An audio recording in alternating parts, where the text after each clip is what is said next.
So this recording is for those of you who we missed at our Google Meet today.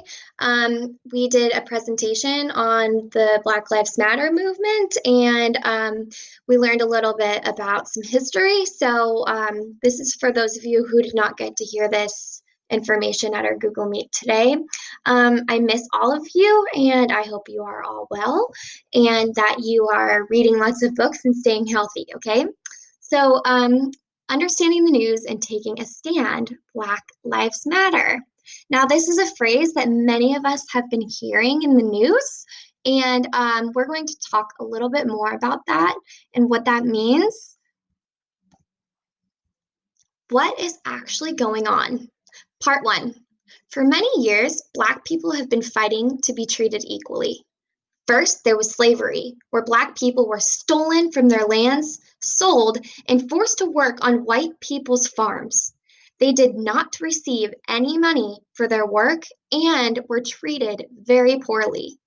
Many Black people decided to do something about this unfair treatment. They were abolitionists. An abolitionist is someone who wants to end slavery. They protested, they helped other slaves run away to safety, and they fought in the Civil War, which finally ended slavery.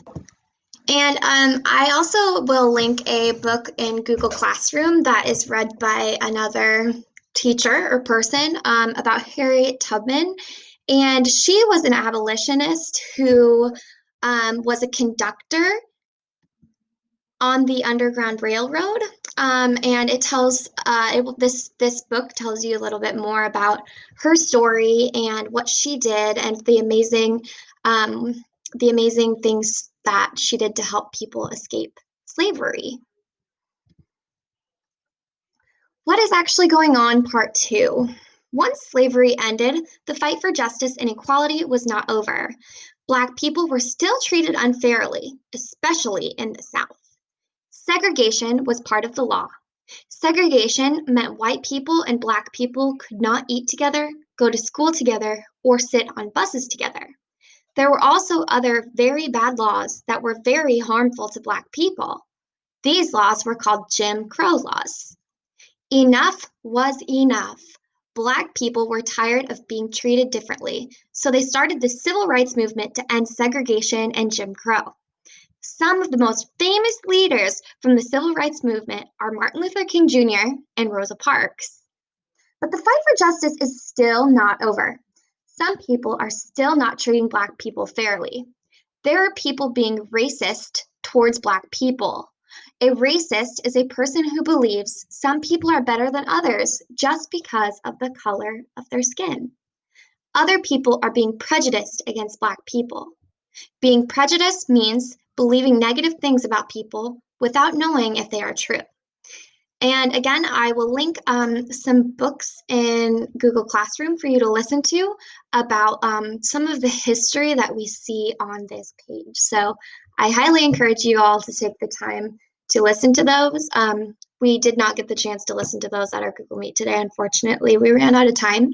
So take the time to listen to those because they are very interesting and informative. What is actually going on? Part three.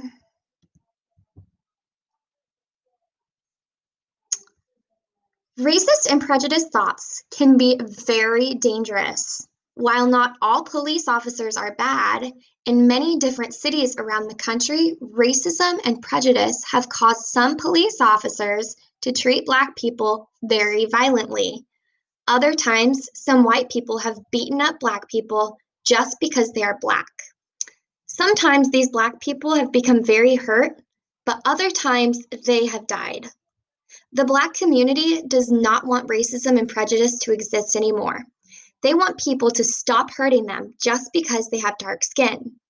In 2013, they started the Black Lives Matter movement. Just like the abolitionists and the leaders of the civil rights movement, the members of Black Lives Matter want justice and equality for Black people.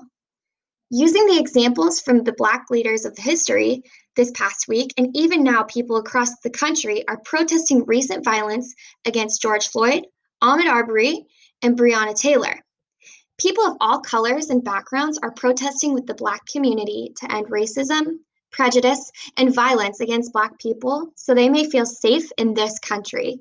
So the people who you see in these pictures are protesters, and they are holding signs for the Black Lives Matter movement. What are 3 new things that you learned? So now would be a good time to pause the video and get a piece of paper and just copy down this chart and write about some of the things that you learned from this presentation. What were your big takeaways? And once you have the materials you need, you can jot some things down and then play the video again. Here, we are going to talk about how does that information make you feel, write or insert a picture. So on that same piece of paper or on the back of that piece of paper, I want you to write a little bit or draw a picture of how this information makes you feel. Learning about current events can make us feel a lot of different ways. Sometimes we feel sad, angry, or upset when we hear the news, and that is okay. Other times, when the news is good, we may feel excited or happy. That is okay too. Having emotions about new information is a normal part of learning. What questions do you have about it? So you can write some of those down on that same piece of paper. We talked about these today at our meet. We talked through some of these questions, excuse me, and students shared their thoughts. So on your paper, that is your space to do that, and you can share those with me as well when you're done. Now that you understand your emotions, it's time to ask these excellent questions, those excellent questions you have in your head. Remember, there is no such thing as a bad question. What do you not understand? What do you want to know more about? What do you need help with? When we ask questions and get answers, many times we realize that what may have seemed confusing or scary at first makes a lot more sense. Ooh, I love this part. What can you do? Choose one or more of the following activities to put together everything you have learned about Black Lives Matter. Create a painting or drawing that shows how you feel about the news. Create a toy protest. Gather your favorite toys. What do they think and feel about what is going on in the news? Make them tiny signs so they can speak up. Use chalk to write a message outside to your neighbors that shares your thoughts about the news. What do you want them to know? Write a poem or song that shows how you feel. Create a sign for yourself that shows what you think and feel about the news. Then hang it at your window or in your room. Create a playlist of songs that show what you think and feel. Give it a special name, then share the list of songs with a friend.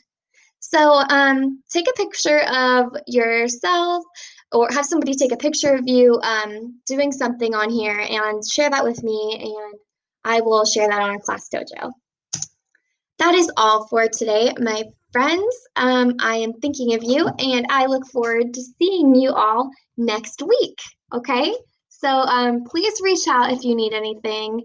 I am here for you all. I love and care about you all, and I will see you soon. Bye.